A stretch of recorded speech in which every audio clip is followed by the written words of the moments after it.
Class 10th का हम लोग सर्किल का द्वितीय भाग को देखेंगे, जो एग्जाम में बार बार पूछता है।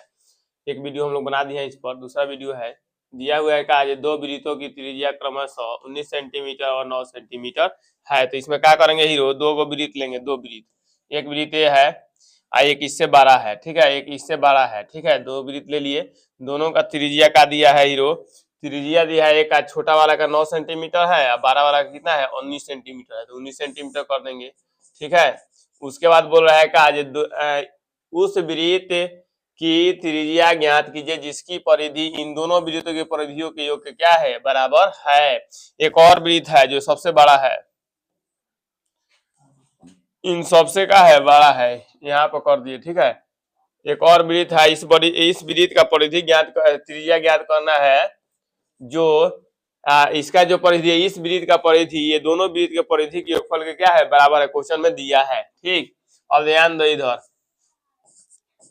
पहला वृत्त की परिधि प्लस दूसरा वृत्त की परिधि बराबर बड़ा वृत्त की परिधि, ठीक है।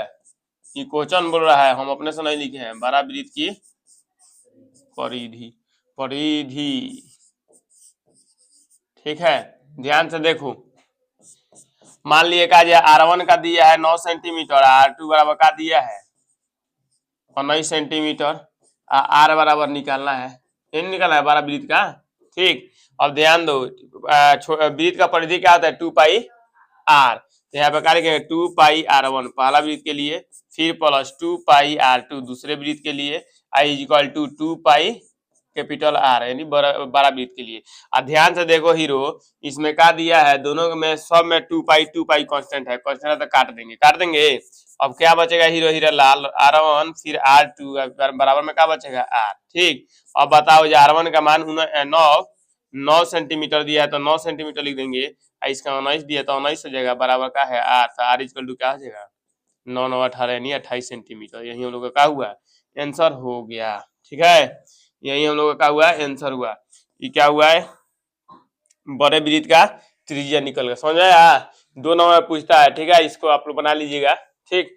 नेक्स्ट क्वेश्चन का दिया है, जो किसी वृत्त के केंद्र से 5 सेंटीमीटर दूर स्थित बिंदु ए से खींची गई स्पर्श रेखा की लंबाई 4 सेंटीमीटर, तो वृत्त की त्रिज्या क्या होगी, आंसर क्या होगा 3 सेंटीमीटर होगा ना। अब बनाएंगे कैसे होगा, ठीक। एक वृत्त बनाएंगे, ठीक है, उसमें दे रहा है का एक केंद्र से 5 सेंटीमीटर दूर स्थित ए बिंदु स्पर्श रेखा की लंबाई 4 सेंटीमीटर है, ठीक है। एक स्पर्श रेखा है यहाँ से यहाँ तक, ठीक है, ये स्पर्श रेखा हो गया, ठीक। केंद्र यहाँ से हो गया, ये बिंदुआ का दूरी है 5 सेंटीमीटर, इसको ए मान लिए, ठीक। ये बिंदु ए से खींची गई स्पर्श रेखा की लंबाई क्या है 4 सेंटीमीटर है, इसको बी माना है, ठीक है, इसको बी मान लेंगे, इसको ए मान लेंगे, ठीक। इसके बीच का दूरी क्या दिया, स्पर्श रेखा यही है, तो इसका 4 सेंटीमीटर दिया, पूछा है कि त्रिज्या का, त्रिज्या इसको निकालना है, ठीक है। इसको ओ मानेंगे, इसी को मान ले, इसका मान ओ का मान निकालना है। तो बताओ हीरो, फॉर्मूला लगा देंगे पाइथागोरस का प्रमेय का, होगा क्या हो जाएगा, ओए का स्क्वायर, ओए इक्वल टू क्या जाएगा रूट अंडर कॉर्न के स्क्वायर माइनस लंब के स्क्वायर, यानी ओबी का स्क्वायर माइनस में क्या आ जाएगा हीरो, तो बी ए का यानी ए बी का स्क्वायर होगा। तो देखो जी, ओए इक्वल टू क्या आ जाएगा रूट अंडर, ओबी का मान क्या दिया है 5 का स्क्वायर, बी ए का मान क्या दिया है 4 का स्क्वायर कर देंगे। अब हो जाएगा ओए इक्वल टू 5 यानी 25 और 4 यानी 16, इसका कितना है 9, 9 का वर्गमूल क्या होता है 3 होता है। यही हम लोग का क्या हुआ, वृत्त का त्रिज्या हो गया R, ये हम लोग का क्या हुआ आंसर, समझ आया। नेक्स्ट क्वेश्चन का दिया है, नेक्स्ट क्वेश्चन देखिए, नेक्स्ट क्वेश्चन है का दो संकेंद्री वृत्तों की त्रिज्या 10 सेंटीमीटर और 6 सेंटीमीटर है, बड़े वृत्त बाहरी की जीवा की लंबाई निकालें जो छोटे वृत्त की स्पर्श करती है। देखो संकेंद्री वृत्त है, संकेंद्री मतलब का एक वृत्त और दो वृत्त दोनों का केंद्र का हो एक ही हो, ठीक है।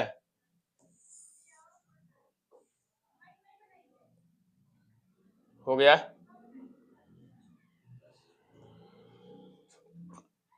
कह रहा है कि आज ये छोटे बड़े वृत्त की त्रिज्या, तो बड़ा वृत्त यहाँ से लेकर ये बड़ा वृत्त है, कैपिटल आर है ना, इसका मान क्या दिया है 10 सेंटीमीटर। और छोटे वृत्त का त्रिज्या क्या दिया है, छोटका वृत्त का त्रिज्या दिया है 6 सेंटीमीटर। ठीक है, अब ध्यान से देखो, बड़ा वृत्त का त्रिज्या यहाँ से लेकर यहाँ तक है, ठीक है, छोटे वृत्त का त्रिज्या यहाँ से लेकर यहाँ तक है। ठीक, अब ध्यान से देखो, इसमें कह रहा है कि बाहरी बड़े वृत्त की जीवा, बाहरी जीवा की लंबाई ज्ञात कीजिए। बड़े वृत्त की जीवा जो छोटे वृत्त को स्पर्श करती है, कह रहा है ना, तो यहाँ से हम एक जीवा खींचेंगे जो छोटे वृत्त को क्या कर रही है, स्पर्श कर रही है। यहाँ पर खींच दिए, ठीक, खींच दिए जी। इसी का लंबाई निकालना है। मान लो ये पी हो गया, ये क्या हो गया, क्यू हो गया, इसको ओ मान लिया, इसको ए मान लिया। ठीक, अब ध्यान से देखो हीरो, तो यहाँ से यहाँ तक हम मिला सकते हैं कि नहीं, मिला सकते हैं। तो ये 10 सेंटीमीटर, तो ये भी 10 सेंटीमीटर होगा, बोलो 10 सेंटीमीटर हो गया। अब ध्यान से देखो, जो ये त्रिभुज है ना, तो ये 10 सेंटीमीटर 6 सेंटीमीटर बना है, तो ये कर्ण हो गया, ये क्या है, लंब है, तो इसका मान निकालेंगे यहाँ से यहाँ तक, इसी का डबल ए होगा। तो अब हम लोग का इसमें मान किसका निकाला है, पी क्यू का। पी क्यू बराबर क्या होगा, पी क्यू बराबर हुआ, इसी का मान पूछ रहा है। ठीक, हम लिखेंगे त्रिभुज, कौन सा त्रिभुज, त्रिभुज हो जाएगा ओ ए क्यू में।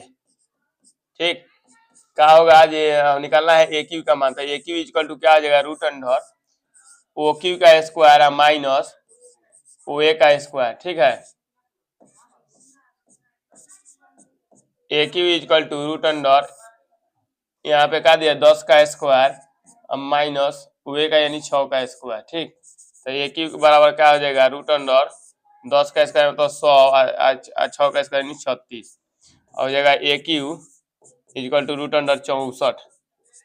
तो ए क्यू इक्वल टू क्या आ जाएगा 8 सेंटीमीटर ए क्यू का मान है। हम लोग का निकाला किसका मान है, पी क्यू का। देखिए जो ध्यान से देखो जी हीरो, पी क्यू जो है ए क्यू का डबल है, ये दोनों बराबर है ना, तो इसका डबल है कि नहीं, तो पी क्यू बराबर लिख देगा 2 इंटू ए क्यू लिख सकते हैं, बोलो तो क्या आ जाएगा 2 इंटू ए क्यू का मान क्या है 8 आया है, तो कितना आ जाएगा 16 सेंटीमीटर, यानी बड़े वृत्त की जीवा की लंबाई क्या आ जाएगी 16 सेंटीमीटर। ये हम लोग का क्या हुआ, आंसर हो गया। ठीक है।